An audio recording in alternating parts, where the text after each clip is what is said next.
ख्रिस्तामध्ये माझ्या प्रिय भाविकांनो, प्रीती आणि प्रेम व त्याचबरोबर आज्ञाधारकपणा हे नेहमी एकमेकाच्या बाजूले चालत असतात.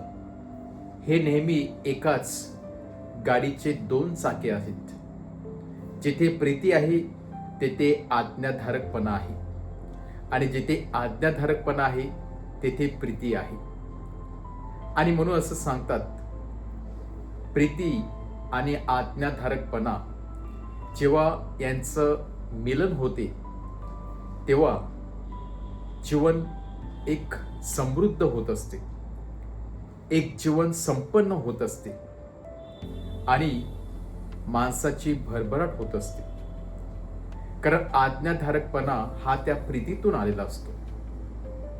जर आपण एखाद्या व्यक्तीवरती प्रीती करत असेल तर नक्कीच आपण त्या व्यक्तीची आज्ञा पाळत असतो. आपण त्या व्यक्तीला कधीच धुडकावून लावत नाही. त्या व्यक्तीला आपण योग्य ते मार्गदर्शन करत असतो प्रेमाखातीर, आणि ती व्यक्ती आपलं मार्गदर्शन स्वीकारत असते केवळ प्रेमाखातीर. आणि म्हणूनच आजच्या शुभवर्तमानामध्ये प्रभू येशू ख्रिस्त आपल्या शिष्यांना सांगत आहे, जी व्यक्ती माझ्यावरती प्रीती करते ती व्यक्ती माझे वचन पाळणारे आहे. जी व्यक्ती माझे वचन पाळत नाही किंवा माझ्या वचनाप्रमाणे जीवन जगत नाही, ती व्यक्ती इनडायरेक्टली मला दाखवून देत आहे की ती माझ्यावरती प्रेम करत नाही. आणि म्हणूनच जरी आपण सांगत असतो की मी परमेश्वरावरती भरपूर प्रेम करतो, परंतु त्याच्या वचनाप्रमाणे जर आपण जीवन जगत नसेल तर तो आपला ढोंगीपणा आहे. आपण देवाला फसवण्याचा प्रयत्न करत असतो आणि परमेश्वर आपल्यामधील धूर्तपणा शोधून काढत असतो.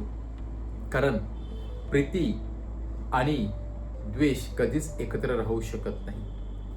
एकतर आपण त्या व्यक्तीवरती प्रीती करू शकतो किंवा त्याचा द्वेष करू शकतो. आणि म्हणून प्रभू येशू ख्रिस्त सांगत आहे, देवाचा शब्द पाळणे म्हणजेच देवाच्या आज्ञेमध्ये राहणे, आणि देवाची आज्ञा पाळणे म्हणजेच देवावरती पूर्ण अंतःकरणाने, पूर्ण मनाने आणि पूर्ण जीवाने प्रीती करणे. हे जे शब्द प्रभू येशू ख्रिस्ताने सांगितलेलं होतं त्याचा अर्थ हाच आहे की आपण परमेश्वराच्या मार्गावरती मार्गक्रमण करत असतो. आपण त्याचे वचन तंतोतंते पाळत असतो, आणि म्हणून आपण हे वचन पाळून त्याला दाखवत असतो की आपण त्याच्यावरती प्रीती करत असतो.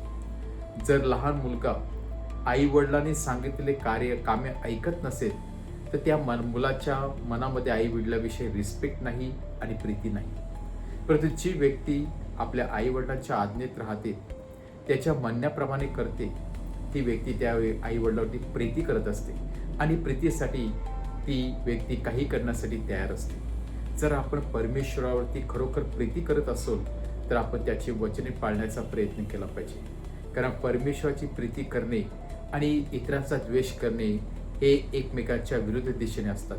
आणि पुष्कळ वेळेला समाजामध्ये आपण पाहत असतो, प्रार्थना करणारे लोक आहेत, दानधर्म करणारे लोक आहेत, परंतु कधी कधी त्याच्या वचनाप्रमाणे वचन पाळणारे लोक नाहीत. खरोखर प्रार्थना करतो, परमेश्वरची प्रीती करतो असं आपण सांगत असतो, पण मात्र घरी गेल्यानंतर आपण ती प्रीती एकमेकावरती दाखवत नसतो, क्षमा करण्यासाठी तयार नसतो, आणि त्यामुळे हे एकमेकांच्या विरुद्ध दिशेने आहे. आणि म्हणूनच प्रभू येशू ख्रिस्तावरती प्रीती करणारा व्यक्ती त्याची वचने पाळतो आणि त्याप्रमाणे जीवन जगण्याचा प्रयत्न करत असतो. आज शिष्यांनी प्रभू येशू ख्रिस्ताचं वचन ते स्वीकारलं, त्याप्रमाणे आपल्या जीवनामध्ये आमूलाग्र बदल घडून आला. आणि म्हणूनच प्रभू येशूच्या पुनरुत्थानानंतर शिष्यामध्ये आमूलाग्र बदल झाला. ते एकमेकावरती प्रीती करू लागले. ती देवावरती प्रीतीची त्यांनी अनुभवलेली होती, ती प्रीती त्याने एकमेकाबरोबर शेअर केली आणि एकमेकांना त्याचा अनुभव दिला. आपण देखील ख्रिस्ताच्या आज्ञेत राहूया, त्याचे वचन पाळूया, आणि वचन पाळून प्रभू येशू ख्रिस्तावरती आपण किती प्रेम करतो ते आपण आपल्या कृत्याद्वारे दाखवण्याचा प्रयत्न करूया. आमेन.